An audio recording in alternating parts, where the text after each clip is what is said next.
हुन्छ। फेरि पनि सबैजनालाई जय मसी। र यो दोस्रो पटक जुन अवसर परमेश्वरले दिनुभएको छ त्यसको लागि धेरै धेरै परमेश्वरलाई धन्यवाद भएको होस्। र आजको वचन चाहिँ म एउटा कथाबाट चाहिँ सुरुवात गर्न चाहन्छु है। हुन्छ है। यो कथामा चाहिँ एकजना मानिस एउटा चर्चमा चाहिँ बसिरहेको हुन्छ है। अनि त्यहाँनिर चाहिँ एउटा बच्चा आएर चाहिँ त्यो मानिसलाई चाहिँ सोध्छ कि होइन, तपाईँ चाहिँ किन क्रिस्चियन हुनुभएको भनेर चाहिँ त्यो बच्चाले चाहिँ त्यो मानिसलाई चाहिँ सोध्छ। अनि त्यति बेला चाहिँ त्यो मानिसले चाहिँ एउटा जवाफ दिन्छ कि म एउटा कथा तिमीलाई सुनाउन चाहन्छु भनेर चाहिँ त्यस मानिसले चाहिँ जवाफ दिन्छ। र त्यो कथामा चाहिँ त्यो मानिसले सुनाउँदाखेरि चाहिँ एउटा ठाउँमा चाहिँ एउटा मानिस अनि उसको चाहिँ एउटा एक्लौती छोरा चाहिँ हुने रहेछ है। अनि उनीहरू चाहिँ क्रिस्चियन रहेछ होइन।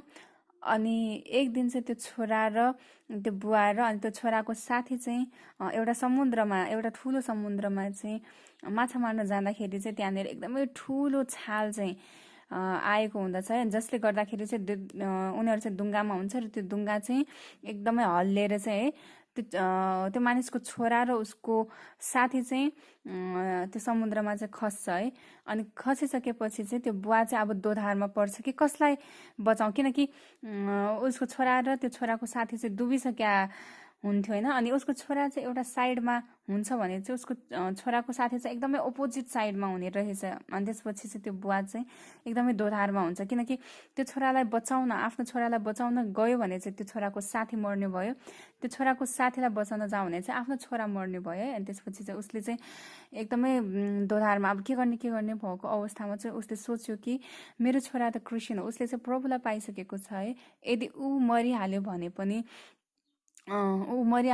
पनि उसको आत्मा चाहिँ स्वर्गमा जाने निश्चित चाहिँ छ है। तर उसको छोराको साथीलाई ले चाहिँ परमेश्वरलाई चाहिँ चिनेको छैन है, त्यसैले चाहिँ ऊ मर्यो भने चाहिँ उसको आत्मा चाहिँ नरकमा जाने निश्चितता छ है। त्यसैले चाहिँ उसको बुवाले चाहिँ एकदमै गाह्रो भए पनि, एकदमै दुःख अनि एकदमै दर्द उसलाई भए तापनि उसले चाहिँ आफ्नो एक्लौती छोरालाई चाहिँ मर्न दियो। तर उसको छोराको साथीलाई चाहिँ उसले बचाए, जसको कारणले गर्दाखेरि चाहिँ उसको छोरा चाहिँ मर्यो तर उसको छोराको साथी चाहिँ बचेको छ है। अनि त्यसपछि चाहिँ जुन मैले अघि चर्चमा चाहिँ एउटा मानिस र उसलाई चाहिँ एउटा बालकले चाहिँ बच्चाले चाहिँ प्रश्न सोधेको कुरा त्यहीँनिर जाउँ है।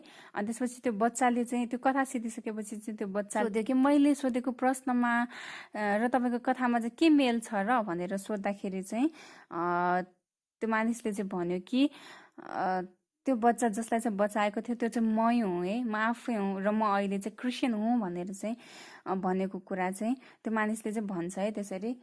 त्यसै गरेर यो कथा चाहिँ मैले किन भनेको हो भन्दाखेरि चाहिँ आज यहीसँग एउटा सिमिलर कुरा चाहिँ हाम्रो बाइबलमा पनि हामी भेटाउन सक्छौँ है।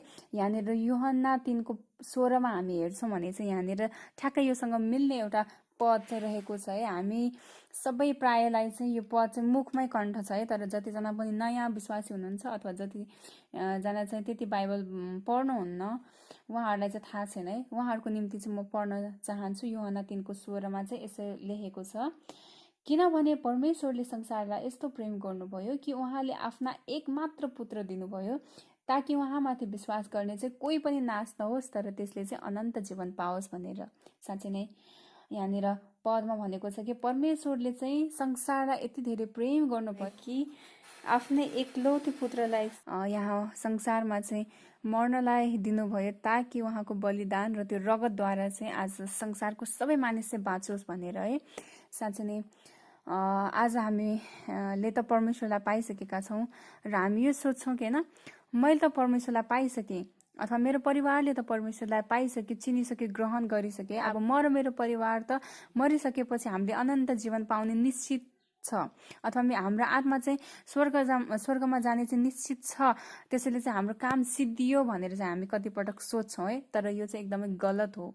आज परमेश्वरले चाहिँ एक दुईजना मानिसको लागि मात्र आफ्नो छोराको बलिदान दिनु भएन, तर यो संसारको सबै मानिसहरूको लागि चाहिँ बलिदान दिनुभएको कारणले गर्दाखेरि चाहिँ आज परमेश्वरले चाहिँ हामीबाट यही चाहनुहुन्छ, अथवा परमेश्वरले चाहिँ हामीलाई यो संसारमा यस कामको लागि पठाउनु भयो, अथवा परमेश्वरले चाहिँ हामीलाई चाहिँ यस कामको लागि चुन्नुभयो, ताकि यो संसारको सबै मानिसले चाहिँ परमेश्वरलाई चिन्न र ग्रहण गर्न सकोस् र सबैको आत्मा चाहिँ स्वर्गमा जान सकोस् र सबैले चाहिँ अनन्त जीवन पाओस् भन्ने हेतुले चाहिँ उहाँले चाहिँ हामीलाई चुन्नु भएको छ है।